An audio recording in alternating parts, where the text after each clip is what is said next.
हैं किसान नेता राकेश टिकैत की, जिन्होंने एक बड़ा बयान दिया है। उनका बड़ा बयान सामने आया। उन्होंने कहा कि स्थानीय कमेटी की प्रशासन से 4 दौर की बातचीत हुई है, लेकिन अभी तक बातचीत सिरे नहीं चढ़ पाई है। उन्होंने कहा कि यदि बातचीत सफल नहीं होती तो आंदोलन संयुक्त किसान मोर्चा के पास जा सकता है। उस स्थिति में आंदोलन लंबा खिंच सकता है। राकेश टिकैत ने कहा कि किसानों का मन है कि एमएसपी गारंटी कानून बने और इसे अमली जामा पहनाने के लिए बड़ा आंदोलन प्रदर्शन तो करना ही पड़ता है। आपको बता दें कि कुरुक्षेत्र में किसानों ने NH44 यानी नेशनल हाईवे 44 को जाम कर दिया है। एमएसपी की मांग लगातार किसान कर रहे हैं। वो कह रहे हैं कि हमारी फसल को एमएसपी पर खरीदो।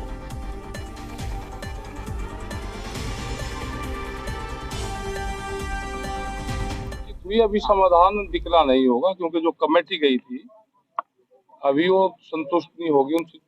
क्या लगता है कि आंदोलन कोई बड़े स्तर पर जा रहा है? ये राष्ट्रीय मांगे भी इसमें जल्दी जुड़ने वाली है। देखो, जुड़ेगी, आज जुड़ जाओ या 2 महीने बाद में जुड़ जाओ, ये मूवमेंट तो चलेगा। मतलब आप लोगों का मन है कि लंबा चले ना? किसानों का मन है और भाव उनको नहीं मिल रहा, तो सब किसान चाहता है कि एमएसपी गारंटी कानून देश में लागू। नहीं, हम तो नहीं मानते रोड जाम करो। क्या ना ना देखो, इस सड़क पे को हमने तो गाड़ी चलती हुई देखी। तो हमने इस सड़क पे को गाड़ी चलती देखी। हमारे जो पूर्वज है उन्हें गाड़ी चलती देखी। नहीं कह रहा कि किसी से पूछ लो भाई, सबने इस सड़क पर गाड़ी चलती देखी? नहीं नहीं, हमने तो वैसी गाड़ी भी चलती देखी। अरे हमने देखी भाई, हमारे तो पूर्वजों ने भी इस सड़क पर गाड़ी चलती देखी।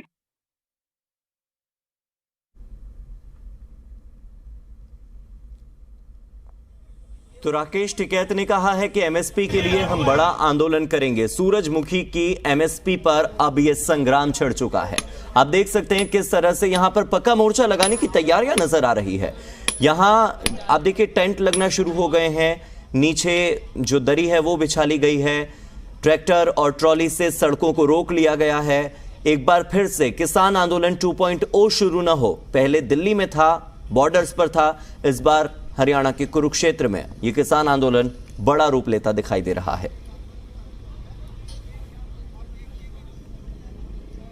और मेरे सहयोगी राहुल मिश्रा कुरुक्षेत्र से जुड़ गए हैं। सीधे उनसे जानते हैं कि आज की अपडेट क्या है। राहुल, किस तरह की तस्वीरें सामने आ रही हैं? क्या किसान आंदोलन 2.0 की नई शुरुआत हो गई है 2023 में?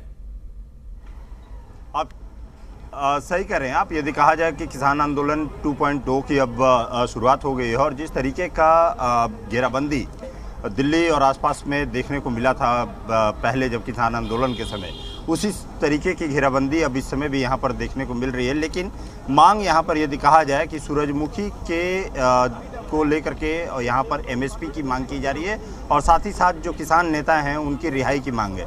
मैं आपको एक बार विजुअल्स जरूर दिखा देना चाहता हूं मैं कि किस तरीके से यहाँ पर एक लंबी लड़ाई, यदि कहा सकता है कि लंबी लड़ाई की अब यहाँ पर तैयारी की जा रही है, और तमाम यहाँ टेंट लगाना शुरू कर दिया है किसान नेताओं ने। किसानों की तरफ से टेंट लगाया जा रहा है। उसके साथ ही साथ जो तमाम जो किसान हैं वो सारे के सारे यहाँ पर अब पहुँचना शुरू हो चुके हैं। और ये इस रोड की मैं आपको बात बता दूं कि ये रोड दिल्ली चंडीगढ़ हाईवे है, NH44 जो मेन रोड है, और इसको पूरी तरीके से ब्लॉक कर दिया गया है। जो फ्लाईओवर है उस फ्लाईओवर के पास ये पूरी तरीके से, क्योंकि दर्शकों को ये जानना जरूरी है कि यदि इस रूट से आ रहे हैं तो इस रूट को अवॉइड करें, क्योंकि 16 किलोमीटर पहले से ही यहाँ पे यदि कहा जाए पूरी तरीके से जाम है। मैं भी जब आज इधर की तरफ आ रहा था, दिल्ली से जब यहाँ आ रहा था मैं, तो तमाम जो रास्ते थे उन सभी रास्तों को यहाँ पर ब्लॉक किया गया है, और उन रास्तों पर आने जाने की अनुमति किसी को भी नहीं दी गई है। पिपली यदि गांव की तरफ किसी को आना भी है और इस NH की तरफ यदि आना भी है तो पूरी तरीके से ब्लॉक है। और ये कहा जाए कि एक लंबी लड़ाई कहीं ना कहीं सीधे तौर पे किसान नेताओं की तरफ से, किसानों की तरफ से अब लंबी लड़ाई की यहाँ पर पूरी तरीके से तैयारी की जा रही है। और इसकी पूरी तैयारी यदि आप देखें तो अब जो सड़कें जहाँ पे फराटे से गाड़ियाँ दौड़ती थी, अब वो पूरी तरीके से यहाँ पर ब्लॉक है। ट्रैक्टर्स से इन रोड्स को ब्लॉक कर दिया गया है। उसके साथ ही साथ यहाँ आप देखें तो अब दरियाँ बिछा करके भी जो मेन रोड पे जहाँ पे चलती थी, गाड़ियां चलती थी, अब वहां दरियां बिछा करके किसान अपना पूरी तरीके से पंचायत कर रहे हैं। आज इंतज़ार ये होगा कि आखिर में किस तरीके से क्या यहाँ पर सामने आता है, किस तरीके का क्या एक मीटिंग होती है, ये बीच का एक रास्ता क्या निकल करके आता है सरकार और किसानों के बीच में। कल हालांकि जबकि एक बैठक हुई थी, उस बैठक को कहा सकता है कि बेनतीजा ही रहा था और वहां पर किसी भी तरीके से कोई एक बीच का रास्ता नहीं निकला। और वही कारण है कि किसानों ने रात भर यहां पर इस रास्ते को पूरी तरीके से, जो किसान नेता हैं वो सारे के सारे इनको ब्लॉक किए रहे और ये पूरी तरीके से ये रास्ता ब्लॉक रहा, कल रात भर ब्लॉक रहा। आज देखना होगा कि आज एक इन लोगों की भी मीटिंग, काफ़ी जो किसान हैं जो यहाँ पर धरना प्रदर्शन पर बैठे हुए हैं उनकी भी एक मीटिंग है और सरकार के साथ यदि फिर आगे भी मीटिंग होती है तो क्या एक बीच का रास्ता निकलता है कि नहीं। राहुल, इस महापंचायत से पहले कल जो महापंचायत हुई पीपली में, उससे पहले प्रशासन के साथ ये किसान नेता बैठे थे। इन्होंने प्रशासन को वादा किया था, एसपी के साथ मीटिंग में इन्होंने कहा था, आईजी के साथ मीटिंग करके इन्होंने कहा था कि हम कोई भी ऐसा काम नहीं करेंगे जिससे कि आपकी सुरक्षा व्यवस्था को कोई भी हानि पहुंचे। एसपी ने भरोसा किया, पुलिस प्रशासन ने भरोसा किया। पहले हम कहते हैं कि पुलिस क्या कर रही थी जब ये सब हो रहा था, हम पुलिस पर तो बहुत आसानी से सवाल दाग देते हैं। क्या कभी हम ये सोचते हैं कि पुलिस भरोसा कर रही थी, पुलिस विश्वास कर रही थी कि ऐसा कुछ नहीं होगा? पुलिस को चकमा देकर के और किसान नेता यहां पर बैठ गए। पहले पुलिस वालों को बोला कि हम कुछ नहीं करेंगे, पुलिस वालों ने कह दिया हम आपको गिरफ्तार नहीं करेंगे और अचानक से सड़क पर बैठ गए और कहते हैं हम थोड़ी जाम कर रहे हैं, हम चक्का जाम नहीं कर रहे हैं, हम धरना नहीं दे रहे हैं, हम तो बस सड़क पर बैठे हैं।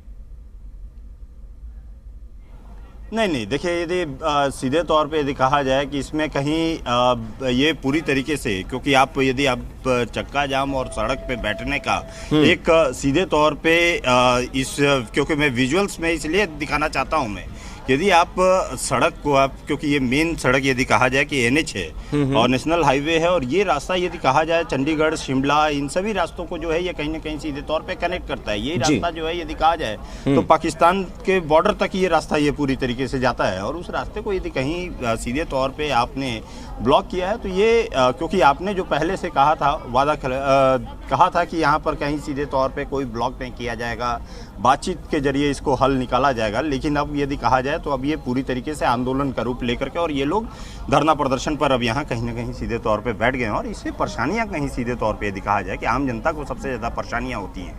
आप यदि खुद, मैं क्योंकि इसका भुक्तभोगी हूँ, मैं जब आ रहा था खुद ही आ रहा था मैं, तो एक तकरीबन यदि 16 किलोमीटर का रास्ता यदि देखा जाए तो तकरीबन 2 से ढाई घंटे का पड़ गया उसको यहाँ पर आने में। और उसके साथ ही साथ क्योंकि अलग अलग गांव से होकर के और आना पड़ा हमें, तो कहीं सीधे तौर पे आम जनता जो जाती है यहाँ से, यदि शिमला के लिए जाने के लिए हो या कहीं यदि कहे हरियाणा, चंडीगढ़ जाने के लिए, तो उनको कहीं ना कहीं सीधे तौर पे यहाँ पे दिक्कतें तो बढ़ती ही हैं और आम जनता को कहीं ना कहीं सीधे तौर पे ये परेशानी होती है। राहुल, एक बात बताइए, मुख्यमंत्री को एसडी जवाहर यादव ने ट्वीट करके लिखा है कि पंजाब सरकार तो 3800 से लेकर 4200 रुपए प्रति क्विंटल के हिसाब से सूरजमुखी की फसल खरीद रही है, हम तो फिर भी 5800 तक पहुंचे, यानी कि 4800 रुपए प्रति क्विंटल खरीद कर रही है फेड और 1000 रुपए भावांतर भरपाई योजना।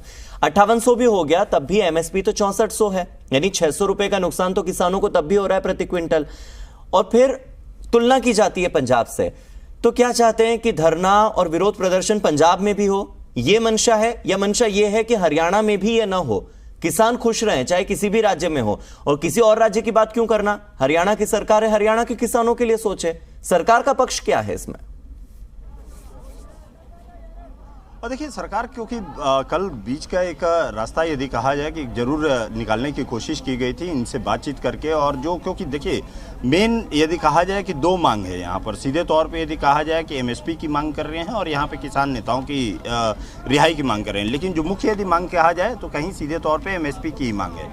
और यहाँ क्योंकि धरना प्रदर्शन यहाँ इन लोगों ने किया है, क्योंकि इसके पहले जब सूरजमुखी को लेकर के और यहाँ एमएसपी को लेकर के यहाँ पर जब धरना प्रदर्शन किया गया था तो उसको लेकर के विवाद यहाँ पर बढ़ा भी था और चढ़ूनी की कहीं सीधे तौर पे जिस तरीके से गिरफ्तारी हुई उस पर विवाद है। लेकिन सीधे आपका सवाल वाजिब है कि यहाँ 2 स्टेट्स में, एक स्टेट में अलग यदि कहा जाए कि वहाँ पे जबकि एमएसपी से बहुत कम प्राइस लिया जा रहा है और यहाँ पर यदि एमएसपी से के थोड़ा सा कम ही यदि प्राइस पे यहाँ पे खरीदारी की जा रही है तो आखिर में विरोध प्रदर्शन क्यों है। लेकिन ये सीधे तौर पे यदि नहीं, लेकिन थोड़ा सा क्या होता है, 600 रुपया कम है, सरकार को इसके लिए एक जेन्युइन रीजन देना चाहिए। सरकार अगर इस चीज का रीजन दे दे कि ये 600 रुपये की कमी क्यों और इस 600 रुपये की कमी को कैसे दूर किया जा सकता है,